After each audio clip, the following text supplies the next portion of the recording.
Okay, thank you. Thank you, everybody, for joining us for this last-minute press conference media briefing towards the end of the World Economic Finance on Africa 2019.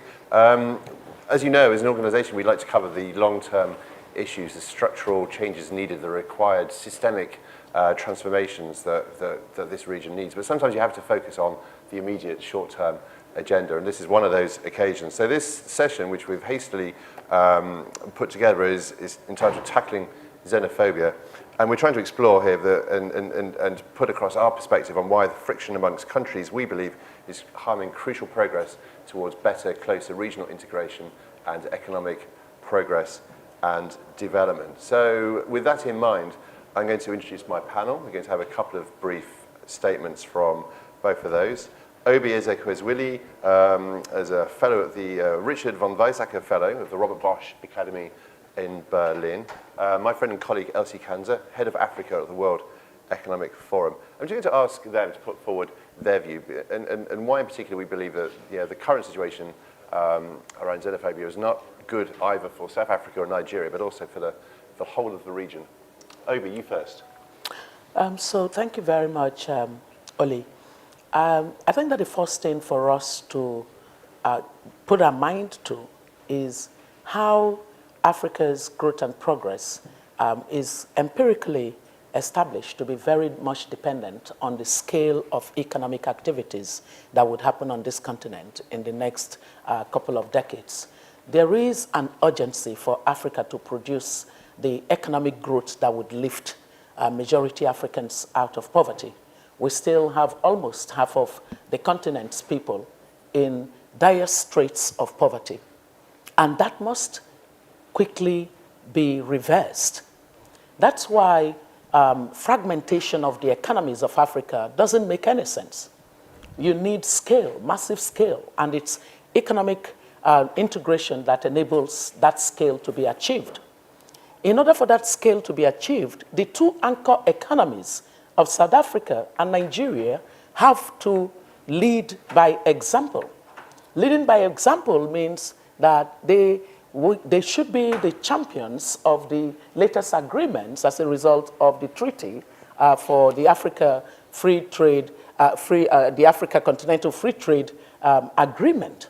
They should be champions of it. They should exhibit the tendencies that show that progress will be made through the ASFTA. Now, empirically, we know that 1% growth in Nigeria or in South Africa creates a 0.5% growth for the rest of the continent. I mean, you can't have Nigeria and South Africa not understand this leading role.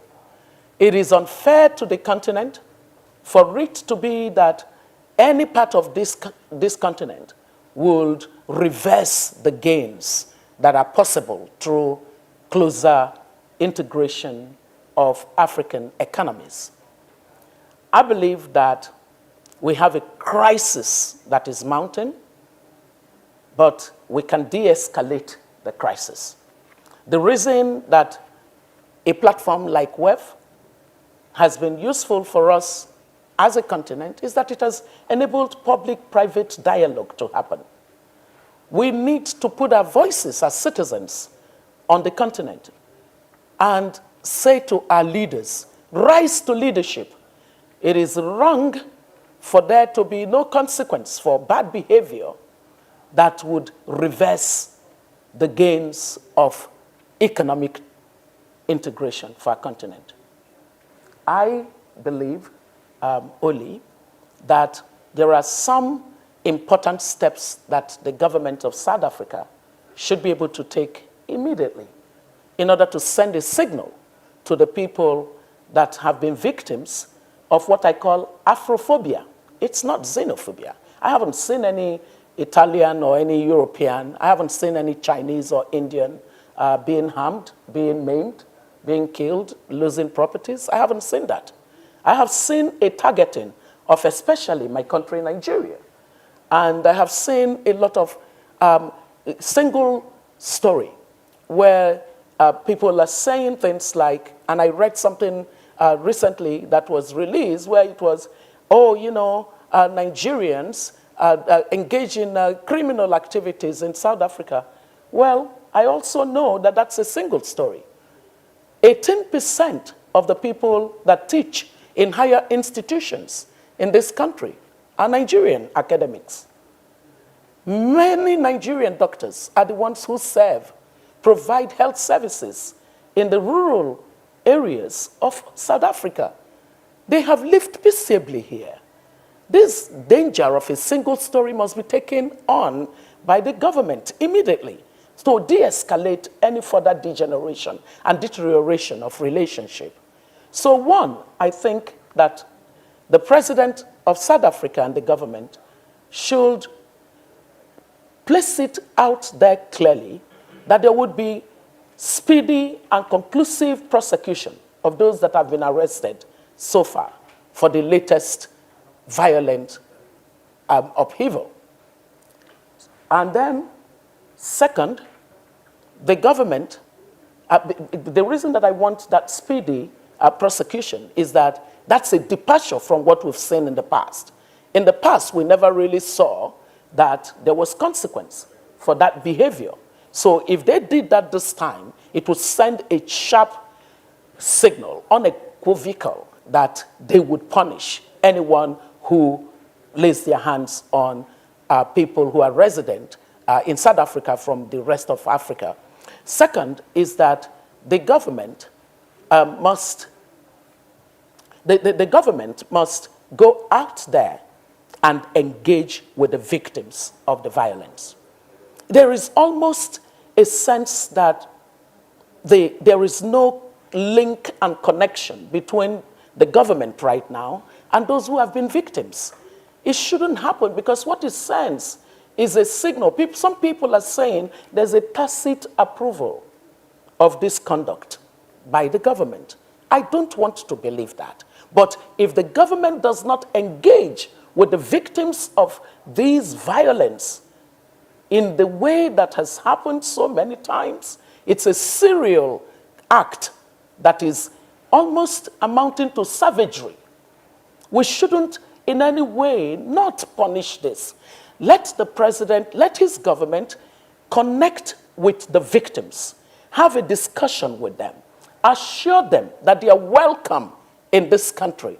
It would help in giving them the social license that they require to be calm and to feel a part of this country. Yesterday, only, I met with Nigerians who live in Western Cape.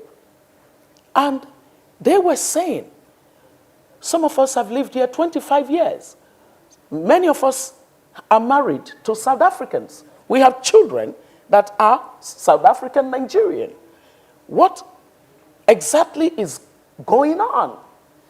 So, this has to change. This has to change. Minister Mboweni, yesterday during the opening plenary, mentioned that any Nigerian that wants to live in South Africa is welcome to live in South Africa. He urged South Africans and people from all over Africans to call themselves Africans. He also mentioned he referred to the Continental Free Trade Agreement as the biggest thing that's happened to Africa since the post-colonial era. Are you satisfied by the language and the strength of the signal that he is putting forward on behalf of the government? I am not. I am not. It's not adequate. It is too tentative. It is not as reassuring as it should be. So what I think the problem is a failure to act. Okay. There's a failure to act, and that needs to change. And let's just also look, because this is an issue that just moves beyond South Africa, and of course back to Nigeria. What do you say to people back home in Nigeria who are criticizing you and others at this meeting for attending this meeting here? You see, when there is a failure on the part of the governmental systems, the citizens must make sure that there's no failure on their part. It was very important for me to be able to put my voice out here that South Africa must do the right thing, my own country must do the right thing. The two countries need to come to the table immediately and de-escalate this. And so your message to the Nigerian leadership is? My message to the Nigerian leadership is that they should be open to an overture by the government of South Africa to de-escalate this on the basis that the South African government will do a number of the things that I have said. Visit the people, make a swift prosecution process to punish people who have done this kind of behavior, make sure that you can even consider a set aside for compensation to victims of these kinds of acts. And number 4 thing that I think that the government of South Africa needs to do is that it really needs to offer a sincere apology to the whole continent. Across the continent right now, people need to hear. Time for questions will follow. Elsie, representing the World Economic Forum. Of course, we are the World Economic Forum. We like to build our aspirations for better societies around the economical progress. What's our view? What's your message to the leadership here in South Africa, in Nigeria, and your message to leaders across Africa? So the World Economic Forum will turn 50 years next year. And a big part of what we do is fostering trust and supporting and enabling dialogue between different stakeholders. So not just public-private sectors we had, but also opening up the space for other critical voices, particularly when there are failures in leadership by government and business in particular as being the power brokers. And during that time, what we have seen across the world in different areas is that conflicts easily escalate and move into positions that are very difficult to recover from. And therefore, we spend a lot of our time enabling conversations to bridge the gaps in understanding and address grievances by different parties so that we can support progress, we can support the ensuring that we're able to deliver to the citizens, which is what we purport to stand for. We all want a better world, and conflict just does not allow for that. These kinds of tensions hurt everyone. So both in South Africa and Nigeria, it's not just Nigerians who suffer in South Africa, and it's not just South Africans who suffer in Nigeria. Properties are owned by locals in some cases. You have employees who are local. And as Madame Obi shared, you have integrated societies as well, where there's intermarriage and other forms of integration. And particularly in the context of the Africa Continental Free Trade Area Agreement, what is a great concern to me is, and if you allow me today to just walk back a little bit into a history of 2 years, which was that in Durban, during the last World Economic Forum on Africa 2017 meeting, our youngest youth community, the Global Shapers, who were there from all around Africa, committed to drive an Open Africa initiative. So during that time, the AfCFTA was still under negotiation. Already they were sharing concerns about issues and whether the people are being brought along on this integration journey. And they undertook to try to travel across Africa by bus, right? Not by air, and see how easy or difficult it is. The truth is they were not able to. Visas, infrastructure, but wherever they went, they also held local conversations about what Open Africa meant to ordinary Africans. And the reality is stark. There's serious resistance and fear about others coming in and taking jobs, etc. So the second concern here is we really need to listen to the people and see how to address differences in perspectives. Very often it's not factual. We assume a lot, and we have to also advocate for responsible leadership to correct misperceptions, because misperceptions in information has consequences, and the consequences can be grave. And the last aspect, which has become increasingly clear here with respect to urgency, is that critical voices are not being heard. And so we as a forum are trying, as we are with this, to expand the space for the voices of ordinary people to be heard, such that leaders realize that they need to take action on things. And too often the spaces for that kind of dialogue are missing. This meeting is the largest meeting for our strategic partner community outside of Davos. There's a tremendous and growing interest amongst the world's largest businesses, deep-pocketed, far-sighted organizations that see long-term value and potential in this region. What do you think the message will be coming from them? It's in the interest of all of us to resolve such tensions as fast as possible, as amicably as possible, and as peacefully as possible. Because it is very easy to destroy through violence, but very difficult to rebuild.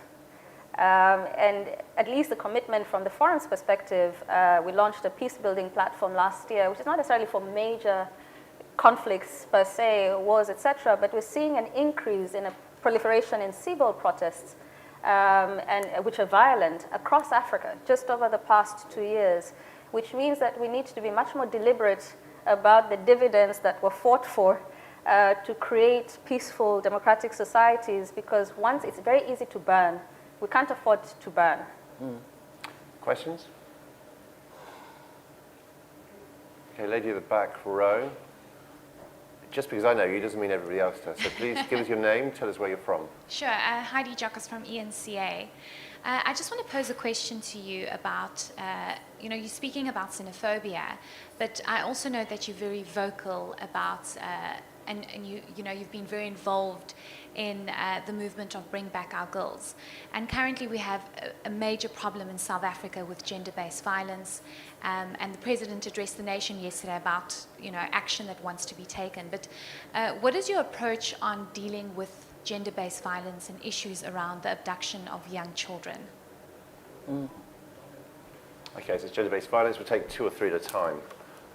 Lady there, please, yes. Hi, it's Pranesh Naidu from Bloomberg News. I just want to get your take as to whether the tensions between the two countries pose any threat to the African Continental Free Trade Agreement and progress that's being made there. Okay, risks to the trade agreement. Lady next to you. It's Lamise Omarji from Fin24. Yesterday, President Cyril Ramaphosa sent out a message to the citizens. It was firstly about gender-based violence, and then he ended it off discussing the xenophobia. And I wanted to hear from you, do you think that's we're taking the right steps as a government, or would want him to have said more and actually apologized in that message? Okay, last lady there. Thank you. Hi, my name is Lilian Chijingi from Arise News. Sorry, I'm going to deviate a little bit from the xenophobia. I'm going to talk about Robert Mugabe. We just heard he died today. What do you think he should be remembered for, and what can you say about his economic policies, because he's been criticized in that regard? Okay, let's take the lady here on gender-based violence, Heidi's question here. Heidi, you should have come to our press briefing yesterday. What I can tell you is, in the closing plenary, which will start, one of the key outcomes will be the deliberations and the action that was taken as a result of this press conference. And from the lady to my immediate left yesterday, who's got together a bit of a coalition, and we can actually announce that something is happening as a result of this meeting. We'll be hearing more about that in the closing plenary. But Obi, it's definitely a good platform for you to remind us what you think the actions from this meeting should be as with regards to gender-based violence. So part of what we agreed is that it has to be a sustained focus on it, and that the platform of WEF, now having taken this on in a very significant way, starting with what was discussed at a meeting yesterday, can be a major global voice for addressing gender-based violence. And that second, there are legal issues involved, and that enforcing the laws and also making sure that countries that don't have the laws that punish that bad behavior must have those kinds of laws, and the ones that don't, that have but are not enforcing, it is urgent for there to be consequences for violating the rights of women. And then we talked about the voice, the fact that any violence against a girl or a woman is to shut down their voice. No one has a right to do that. And that, you know, the agency and the power that people must have to be able to express an opinion, be a woman, thrive in the workplace, live peaceably at home, and not be discriminated because of their gender, that right needs to be enforced and needs to be respected. And we also talked about the role of the private sector in this process. We went all the way to the role of family level, this social conditioning that the male child is preferred to the girl child, and therefore that grows through, and the patriarchy and the misogyny that it entrenches within society, we need to radically end it, and that it will take a coalition of effort at international level, at national level,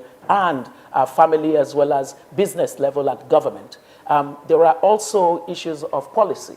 There are a number of policy measures that can be taken that would help to reduce the scourge of gender-based violence. I think that all in all, people left that conversation assured of the many tools that we can use to attack this, because it's a global problem, and it is reducing the productivity of the world for women to be scared that they would be beaten, they would be shot down, they would be raped, and all kinds of things would happen to them, and there would be no consequence. That's impunity. The world cannot live with this impunity going on against women.